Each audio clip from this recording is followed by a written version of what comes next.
Hi students, இது நம்ம ஒரு சேனல், நமக்கான சேனல். நம்ம சேனலில் இன்றைக்கி என்ன பார்க்க போகிறோம் அப்படின்னு பார்த்தீங்கன்னா, வர மார்ச் ஏப்ரலில் 10th +1 +2 ஸ்டூடெண்ட்ஸுக்கு எக்ஸாம் ரெகுலர் ஸ்டூடெண்ட்ஸுக்கு நடக்கும். இதே டைமில் பார்த்தீங்கன்னா ப்ரைவேட் ஸ்டூடெண்ட்ஸ், அதாவது தனித்தேர்வர்களும் இந்த எக்ஸாமுக்கு அப்ளை பண்ணலாம் அப்படின்னு இப்போ சொல்லியிருக்காங்க. அதன்படி ஏப்ரல் மார்ச்சில் நடக்கிற 10th +1 +2 எக்ஸாமுக்கு தனித்தேர்வர்கள் எல்லாருமே இந்த மாதம், அதாவது டிசம்பர் 27லேருந்து அடுத்த வருஷம் அடுத்த மாதம் ஜனவரி 10 வரைக்கும் நீங்கள் அப்ளை பண்ணலாம். இந்த ப்ரொசீஜர் ஏற்கனவே எப்படி ஒரு நோடல் சென்டர் இருக்காங்க, சென்டர் போட்டிருப்பாங்க, அதில் போய் நீங்கள் அப்ளை பண்ணிக்கலாம். ஏற்கனவே அதுக்கு உண்டான தகுதியெல்லாம் சொல்லியிருப்பாங்க. இப்போ சப்போஸ் நீங்கள் 10th எக்ஸாம் எழுதணும் அப்படின்னா 8th பாஸ் பண்ணியிருக்கணும். 8th பாஸ் பண்ணியிருந்தால் நீங்கள் 10th எக்ஸாம் எழுதலாம். அதேமாதிரி +1 +2 +1க்கு பார்த்தீங்கன்னா 10th பாஸ் பண்ணியிருக்கணும். அதுக்கப்புறம் +1 +2 எப்போது போல் எழுதிக்கலாம். நீங்கள் +2 படிக்கிற மாதிரி இருந்தால் கூட +1ல் ஏதாவது அரியர் எக்ஸாம் இருந்தாலும் அதுக்கு நீங்கள் அப்ளை பண்ணிக்கலாம். இது எல்லாத்துக்குமே உங்களுக்கு மார்க் ஷீட் வேணும். இப்போ மார்ச் ஏப்ரலில் நடக்கிற எக்ஸாமுக்கு முதல் முறையாக அப்ளை பண்ணுறவங்களும் பண்ணலாம். ஏற்கனவே எக்ஸாம் எழுதி அதில் ஏதாவது ஃபெயில் ஆகிருந்தீங்கன்னா அந்த ஸ்டூடெண்ட்ஸ் அப்ளை பண்ணலாம். முதல் எழுதுகிறவங்களுக்கு ப்ராப்ளம் இல்லை. ஏற்கனவே ஏதாவது ஃபெயில் ஆகிருந்தீங்க, ஏதாவது பாடம் ஃபெயில் அப்படின்னா பாஸ் ஆன பாடத்துக்கு உண்டான மார்க் ஷீட் நீங்கள் என்க்ளோஸ் பண்ணணும். அப்போ தான் மீதி இருக்க சப்ஜெக்ட்டுக்கு அப்ளை பண்ண முடியும். இதுக்கு பார்த்தீங்கன்னா டேட்டு இந்த மாதம் 27லேருந்து அடுத்த மாதம் 10ஆம் தேதி வரைக்கும் கொடுத்துருக்காங்க. நீங்கள் ஞாயிற்றுக்கிழமை அப்ளை பண்ண முடியாது. அதேமாதிரி ஜனவரி 1 வருஷப்பிறப்பு அன்றைக்கி நீங்கள் அப்ளை பண்ண முடியாது. மீதி நாளில் நீங்கள் அப்ளை பண்ணிக்கலாம். இந்த சொன்ன தேதிக்குள்ளே 10ஆம் தேதிக்குள்ளே நீங்கள் அப்ளை பண்ண முடியலை, அடுத்த மாதம் 10ஆம் தேதிக்குள்ளே அப்ளை பண்ண முடியலை, இல்லை மறந்துட்டீங்க, தெரியலை அப்படின்னா திரும்ப பார்த்தீங்கன்னா ஒரு 2 நாள் கிரேஸ் டைம் கொடுத்துருக்காங்க தட்கலில் அப்ளை பண்ணுறதுக்கு, ஸ்பெஷல் டைம்.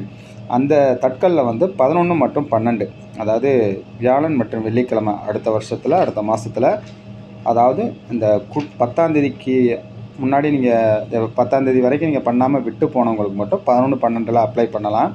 அப்படி அப்ளை பண்ணிங்கன்னா 10th அப்ளை பண்ணுறவங்க எக்ஸஸாக 500 ரூபாயும், 12th அப்ளை பண்ணுறவங்க எக்ஸஸாக 12th +1 ரெண்டுக்குமே பார்த்தீங்கன்னா அந்த இதுக்கு அப்ளை பண்ணுறவங்க எக்ஸஸாக 1000 ரூபா நீங்கள் தட்கலுக்காக நீங்கள் பணம் கட்டணும். தட்கல் ஃபீஸ் வரும், ஒரு 1000 ரூபாய் எக்ஸஸாக வரும். 10th 500 எக்ஸஸாக வரும். அதனால் அதை பார்த்துக்கலாம். இப்போ எக்ஸாம் ஃபீஸ் பொறுத்த வரைக்கும் பார்த்தீங்கன்னா 10th 125 ரூபா, மொத்தம் 5 பாடம் இருக்கும்.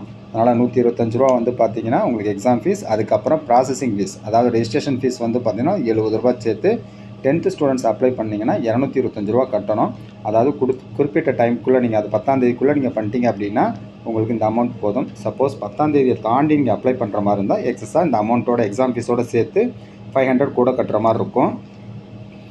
அதேமாதிரி +1 +2 ரெண்டு பேர்த்துக்குமே நீங்கள் என்ன பண்ணிக்கலாம் அப்படின்னா எக்ஸாம்ஸ் நீங்கள் அவங்களும் அப்ளை பண்ணிக்கலாம். இந்த +1 +2ல் பார்த்தீங்கன்னா 2 கேட்டகரி இருக்காங்க. ஒன்று ஃபஸ்ட் டைம் இப்போ தான் புதுசாக அப்ளை பண்ணுறவங்க, இன்னொன்று ஏற்கனவே எக்ஸாம் எழுதி ஃபெயில் ஆகிட்டு அந்த தேர்ச்சி பெறாத பாடம் மட்டும் எழுதுகிறவங்க 2 கேட்டகரி இருக்காங்க. இப்போ தான் +1 இல்லைனா +2 அப்ளை பண்ண போகிறதா இருந்தால் நீங்கள் பார்த்தீங்கன்னா 225 ரூபா ஃபீஸ் கட்டணும். 225 ரூபா அப்படிங்கிறது எக்ஸாம் ஃபீஸ் ஒரு 185ம், அதுக்கப்புறம் ரெஜிஸ்ட்ரேஷன் ஃபீஸ் ஒரு 17 சேர்த்து 255 கட்டணும்.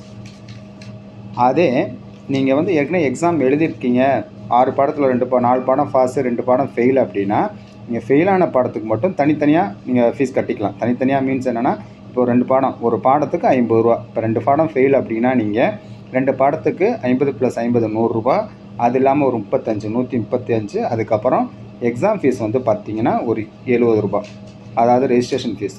அதாவது எக்ஸாமுக்கு ஒரு பேப்பருக்கு 50 ரூபா அப்படிங்கிறப்ப எத்தனை பேப்பர் இருக்கோ அத்தனை பேப்பருக்கும் சேர்த்து ஒரு பேப்பருக்கு 50 ரூபா, 4 பேப்பர்னால் 200 ரூபா கட்டிட்டு, அது இல்லாமல் எக்ஸஸாக ஒரு 105 ரூபா கட்டுற மாதிரி இருக்கும். இந்த 105 ரூபா எதுக்குன்னா ரெஜிஸ்ட்ரேஷன் ஃபீஸ், அதுக்கப்புறம் அதர் ஃபீஸ். இந்த இதுக்கு இதே ஸ்டூடெண்ட்ஸ் நீங்கள் 10ஆம் தேதி வரைக்கும் இங்கே கட்டாமல் 10ஆம் தேதிக்கு அப்புறம் 11, 12 கட்டினீங்க அப்படின்னா +1 +2 ரெண்டு பேர்த்துக்குமே சேர்த்து நீங்கள் என்ன பண்ணணும், 1000 ரூபா தட்கல் ஃபீஸ் கட்டணும். ஸோ அதனால் 10ஆம் தேதிக்குள்ளே நீங்கள் ஃபீஸை கட்டுறதுக்கு பார்த்துருங்க, அப்ளை பண்ணிவிடுங்க. இதுதான் இப்போதைக்கு கொடுத்துருக்க டீட்டெயில்ஸ். இதுக்கு பார்த்தீங்கன்னா அந்தந்த டிஸ்ட்ரிக்டில் நோடல் சென்டர்ஸ் போட்டிருக்காங்க. அந்த நோடல் சென்டர் ஆல்ரெடி நம்ம வெப்சைட்டில் இருக்குது. அப்படியான நோடல் சென்டர் அப்டேட் பண்ணுறோம். நீங்கள் பார்த்துக்கலாம். அந்தந்த நோடல் சென்டரில் நீங்கள் டேரெக்டாக போய் தான் நீங்கள் அப்ளை பண்ணுற மாதிரி இருக்கும். ஆன்லைனில் நீங்கள் ஆன்லைனில் அப்ளை பண்ணுறதுக்கு நீங்கள் என்னென்ன கொண்டு போகணும் அப்படின்னா, ஏற்கனவே சொன்ன மாதிரி ஆதார் கொண்டு போகணும்.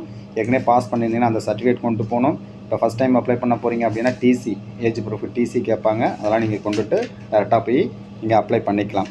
போகிறப்போ வந்து பார்த்திங்கன்னா கவர் வேறு கொண்டு போகணும். ஏன்னா ஆஃபீஸ் கவர், ஏன்னா ரிசல்ட்டு எக்ஸாம் முடிஞ்சதுக்கப்புறம் உங்கள் மார்க் ஷீட் வந்து கவரில் தான் அனுப்புவாங்க. அதனால் செல்ஃப் அட்ரஸ், உங்கள் அட்ரஸ் எழுதி ஸ்டாம்ப் ஒரு 30 ரூபாய்க்கு 40 ரூபாய்க்கு கொண்டு போயிடுங்க. எவ்வளோ கொட்ட சொல்கிறாங்களோ ஒட்டி இங்கே கொடுத்துக்கலாம். இதில் வந்து பார்த்திங்கன்னா இந்த 8th முடிச்சுட்டு யாராவது இந்த ஐடிஐ அது மாதிரி படிச்சிருந்தாங்க அப்படின்னா, 8th பாஸ் ஆகிட்டு ஐடிஐ படிச்சிருந்தாங்கன்னா அந்த ஸ்டூடெண்ட்ஸ் வந்து 10th தமிழ் இங்கிலீஷுக்கு அப்ளை பண்ணலாம். அதாவது 8th முடிச்சுட்டு ஐடிஐ படித்தவங்க வந்து 10th வந்து தமிழ் லாங்குவேஜ் மட்டும் நீங்கள் அப்ளை பண்ணிக்கலாம். அதே ஐடிஐ முடித்த பசங்க வந்து நீங்கள் யார் இருக்கீங்க அப்படின்னா, ஃபஸ்ட்டு +1 +2 படிச்சிருங்க, தொழிற்கல்வி ஏதாவது படிச்சிருந்தீங்க அப்படின்னா +1 +2 அதுலேயும் நீங்கள் தமிழ் இங்கிலீஷ் வந்து அப்ளை பண்ணலாம் அப்படின்னு சொல்லியிருக்காங்க. இதுதான் இப்போதைக்கு உண்டான உங்களுக்கு நோட்டிஃபிகேஷன். அதுக்கப்புறம் உங்களுக்கு எக்ஸாம் டைம் டேபிள் ஆல்ரெடி வந்து வெப்சைட்டில் போட்டிருக்காங்க. அந்த டேட்டில் ரெகுலர் ஸ்டூடெண்ட்ஸுக்கு என்ன நடக்குதோ அதே டேட் படி உங்களுக்கும் எக்ஸாம் நடக்கும். அந்த டைம் டேபிள் வந்து பார்த்திங்கன்னா வெப்சைட்டில் போட்டிருக்காங்க. சப்போஸ் வேணும்னா அப்டேட் பண்ணுறோம் என்னென்ன எக்ஸாம்ட்டு நீங்கள் பார்த்து தெரிஞ்சுக்கலாம். ஸோ நீங்கள் லேட் பண்ணாமல் முடிஞ்ச அளவுக்கு 10ஆம் தேதி வரைக்கும் வெயிட் பண்ணாமல் அதுக்கு முன்னாடியே எக்ஸாமுக்கு அப்ளை பண்ணிட்டு அதுக்கப்புறம் படிக்கிறதுக்கு பாருங்கள்.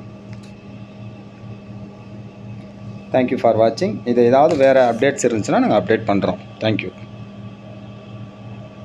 ஏதாவது டவுட் இருந்துச்சுன்னா நீங்கள் கமெண்ட்ஸில் கேட்டுக்கலாம்.